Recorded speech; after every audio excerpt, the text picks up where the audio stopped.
اور جو شخص کسی مسلمان کو قصدن مار ڈالے گا تو اس کی سزا دوزخ ہے، جس میں وہ ہمیشہ جلتا رہے گا، اور اللہ اس پر غضبناک ہوگا اور اس پر لعنت کرے گا، اور ایسے شخص کے لیے اس نے بڑا سخت عذاب تیار کر رکھا ہے۔ مومنو، جب تم اللہ کی راہ میں باہر نکلا کرو تو تحقیق سے کام لیا کرو، اور جو شخص تم کو سلام کرے اس سے یہ نہ کہو کہ تم مومن نہیں ہو، کہ اس سے تمہاری غرض یہ ہو کہ دنیا کی زندگی کا فائدہ حاصل کرو۔ سو اللہ کے پاس بہت سی غنیمتیں ہیں، تم بھی تو پہلے ایسے ہی تھے، پھر اللہ نے تم پر احسان کیا، چنانچہ آئندہ تحقیق کر لیا کرو۔ بے شک جو عمل تم کرتے ہو اللہ کو سب کی خبر ہے۔ جو مسلمان گھروں میں بیٹھ رہتے اور لڑنے سے جی چراتے ہیں اور کوئی عذر نہیں رکھتے، وہ اور جو اللہ کی راہ میں اپنے مال اور جان سے جہاد کرنے والے دونوں برابر نہیں ہو سکتے۔ مال اور جان سے جہاد کرنے والوں کو بیٹھ رہنے والوں پر اللہ نے درجے میں فضیلت بخشی ہے، اور بہترین انجام کا وعدہ اللہ نے سب سے کیا ہے، اور اجر عظیم کے لحاظ سے اللہ نے جہاد کرنے والوں کو بیٹھ رہنے والوں پر کہیں فضیلت بخشی ہے،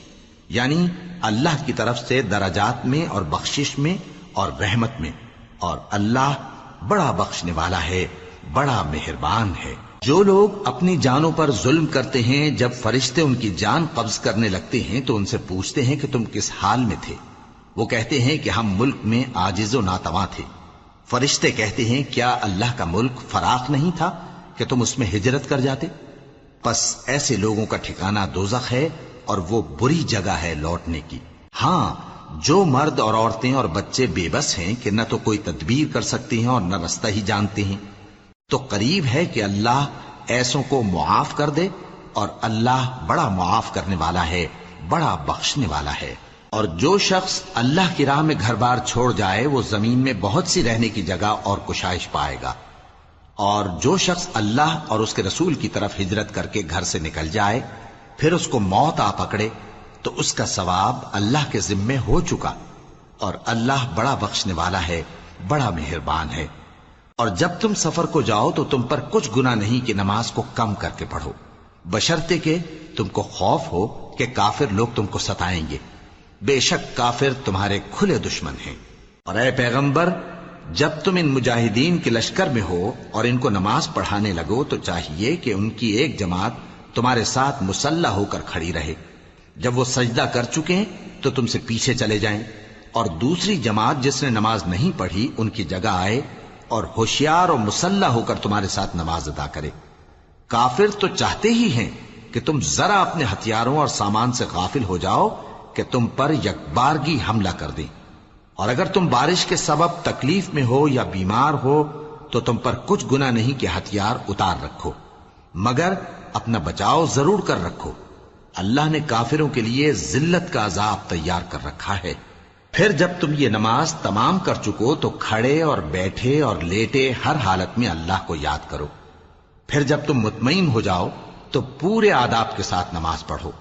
بے شک نماز کا مومنوں پر اوقات مقررہ میں ادا کرنا فرض ہے، اور ان کفار کا پیچھا کرنے میں سستی نہ کرنا۔ اگر تم بے آرام ہوتے ہو تو جس طرح تم بے آرام ہوتے ہو اسی طرح وہ بھی بے آرام ہوتے ہیں، اور تم تو اللہ سے ایسی ایسی امیدیں رکھتے ہو جو وہ نہیں رکھتے، اور اللہ سب کچھ جانتا ہے، بڑی حکمت والا ہے۔ اے پیغمبر، ہم نے تم پر سچی کتاب نازل کی ہے تاکہ اللہ کی ہدایات کے مطابق لوگوں کے مقدمات فیصل کرو، اور دیکھو دغابازوں کی حمایت میں کبھی بحث نہ کرنا، اور اللہ سے بخشش مانگتے رہو، بے شک اللہ بخشنے والا ہے، بڑا مہربان ہے۔ اور جو لوگ اپنے ہم جنسوں کی خیانت کرتے ہیں ان کی طرف سے بحث نہ کرنا، کیونکہ اللہ دغاباز اور گناہگار کو دوست نہیں رکھتا۔ یہ لوگوں سے تو چھپتے ہیں اور اللہ سے نہیں چھپتے، حالانکہ جب یہ راتوں کو ایسی باتوں کے مشورے کیا کرتے ہیں جن کو وہ پسند نہیں کرتا تو وہ ان کے ساتھ ہوا کرتا ہے، اور اللہ ان کے تمام کاموں کا احاطہ کیے ہوئے ہے۔ بھلا تم لوگ دنیا کی زندگی میں تو ان کی طرف سے بحث کر لیتے ہو، سو قیامت کے دن ان کی طرف سے اللہ کے ساتھ کون بحث کرے گا اور کون ان کا وکیل بنے گا؟ اور جو شخص کوئی برا کام کر بیٹھے یا اپنے حق میں ظلم کر لے پھر اللہ سے بخشش مانگے تو اللہ کو بڑا بخشنے والا، بڑا مہربان پائے گا۔ اور جو کوئی گناہ کرتا ہے تو اس کا وبال اسی پر ہے، اور اللہ